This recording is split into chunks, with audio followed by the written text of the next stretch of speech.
There are a number of research areas that I've been engaged in over the last 25 or so years, but they're all connected by one theme, and that has to do with the issue around identity and how it is people develop a sense of belonging. So I became interested in particular in wars of succession in the former Yugoslavia, and I became really interested in the ways it was being portrayed in the media as being the result of ancient ethnic hatreds and tribal warfare,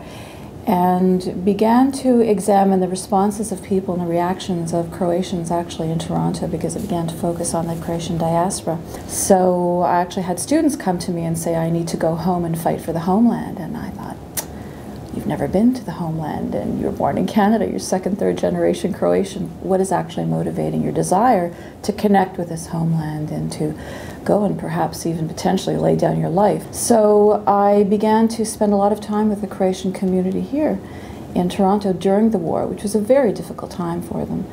and to try to understand what it was that made them mortgage their homes and send medical relief, send food, clothing, whatever it was they could to help their compatriots in the homeland. I began to try to take a look at how diasporas and homelands related to each other. So I began to spend some time in Croatia to get a sense of how people in Croatia were responding to all this outpouring of love and affection and money and sometimes unwelcome inputs like political interference and involvement and so on.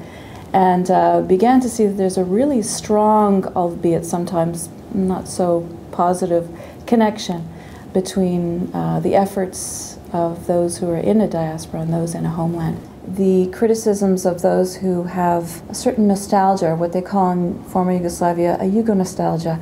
for the way things were under socialism or communism, isn't really a feeling of nostalgia for the political system as it was, but a feeling of loss for the way things were, by virtue of knowing that they would have a job the following day, that they would have a home to come home to, that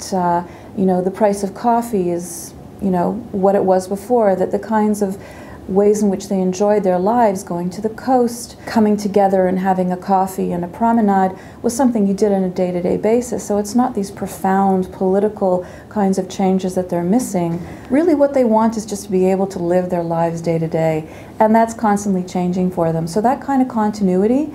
is something which you can only really get a sense of by speaking to people individually, as families, as groups, in a very localized kind of setting.